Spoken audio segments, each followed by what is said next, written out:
Yo, so I just picked up the new iPhone 17 Pro Max in silver, along with the AirPod Pro 3s, and then I also have an iPhone Air in space black coming to me. So a lot of videos coming very soon, but today we're just gonna focus on this new iPhone, which will probably be my main, the 17 Pro Max.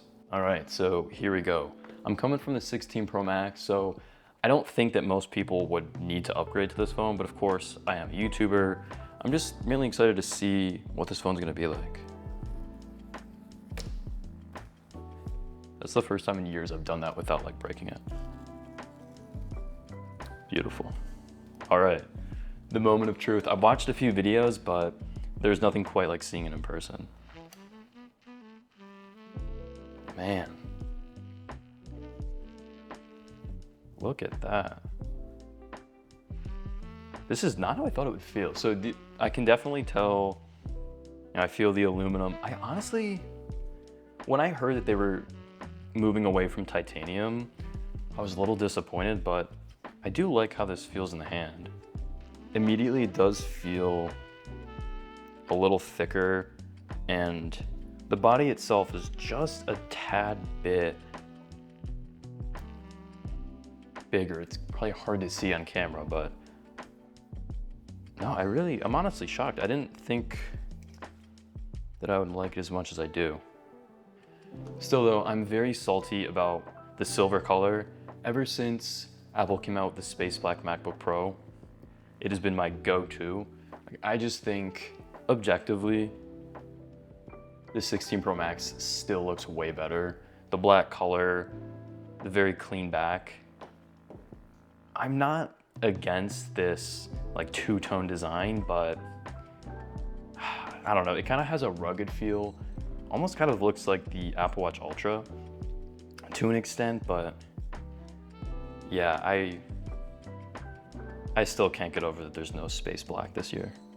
I will say a lot of people don't like this new camera bar, I guess I'll call it, but I really dig it.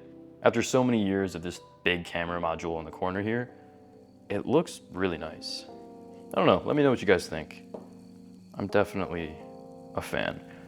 So this is the eSIM model. I don't even know if they sell them in the US anymore. I know some countries do have it available, but of course, we have the cable here, no SIM card, and then the paperwork that we all expect.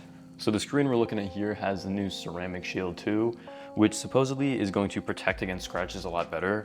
I've been going caseless for the last like 2 or 3 years, and every single time I'll have my phone in my pocket along with like keys for a minute, and immediately I get a nasty scratch in the corner. It's probably kind of hard to see on this overhead shot, but I'll add some B-roll so you know what I'm talking about. But I've been scuffing up my screen like crazy the last few years, so I'd love to see, does it actually protect against it, or more likely you're still gonna want a screen protector or a case. All right, let's finally turn this thing on. Here we are. This is actually the first I'm seeing of iOS 26. It's the first year in a while I haven't downloaded the betas, so I am really excited to try it out. All right, so I'm gonna finish the rest of this setup off camera, and then over the next couple hours, I'm going to continue testing this phone, trying out the new cameras, seeing what this new 3000 nit screen looks like outside, and try to give you a good first impression so you can understand, is the 17 Pro Max the phone to go with this year? So it's a few hours later. I've set up the phone and started using it how I normally do. I went on a walk to test the new AirPods, take some photos, so I'm starting to see what this phone is like in day-to-day use. The first place to start is with this design.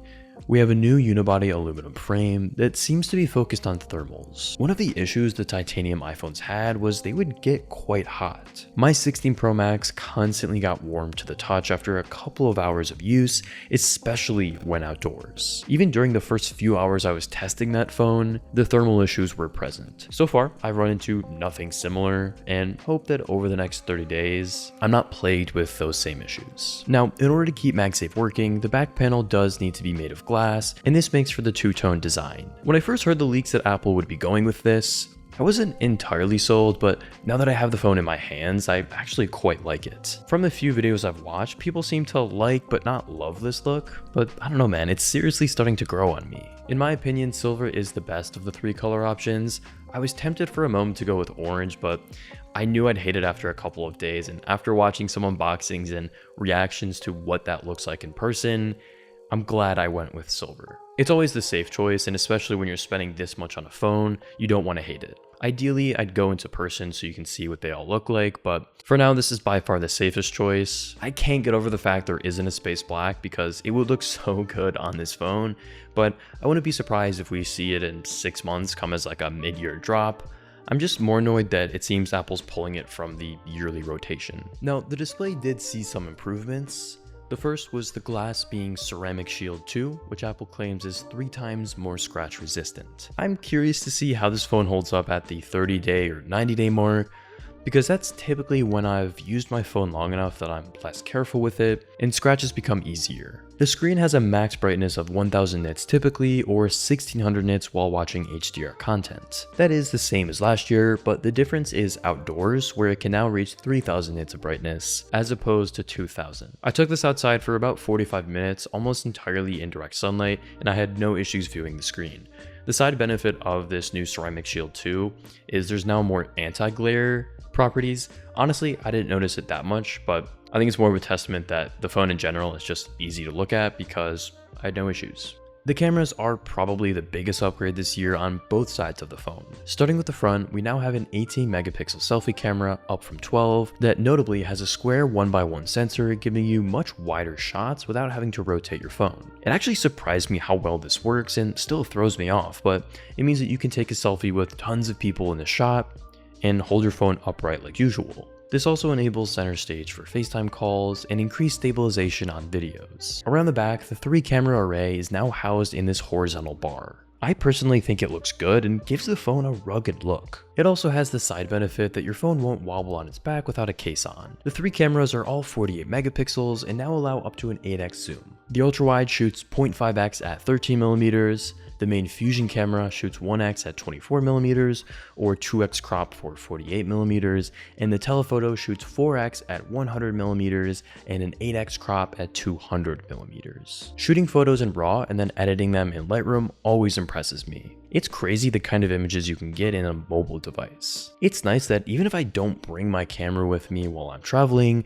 I still have a super capable one in my pocket. On the video side, there's a new codec for ProRes RAW and 4K 120fps Dolby Vision. Both of these are going to use a massive chunk of storage, so it makes sense that there's now a 2TB option. To record in ProRes RAW, you'll need a separate app, one of which is the Final Cut Camera app, which you can get free from the App Store. Here, you can choose the format setting and switch from H.265 over to ProRes RAW. It promised me to connect an external hard drive, though this may just be because I have the 256GB model.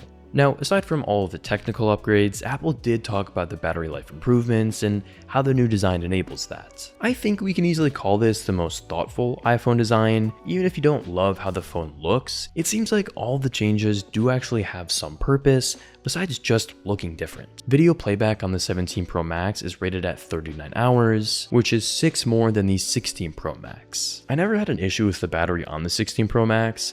Even if I forgot to charge occasionally, it could still last me the entire day, so I don't expect too much of a problem here. Even with a heavy day of use, if you have a full charge on this, you're going to be fine. I'm more concerned about the iPhone Air. I'm not yet convinced that this thing can last a full day of like taking photos, listening to music, watching videos, etc. So we'll have to see how it does. So that's been my first impressions of the iPhone 17 Pro Max. This is going to be my daily phone, probably until the S26 launches, and I'm really excited to continue using it. I will say the iPhone Air is definitely the more interesting one this year. I have unboxed it and I'm really impressed with how it feels being so thin. I prefer the size of the Pro Max anyway, but during this testing period I will be using the Air, so I'm excited to see how it holds up. With all that said, thanks for watching and take care.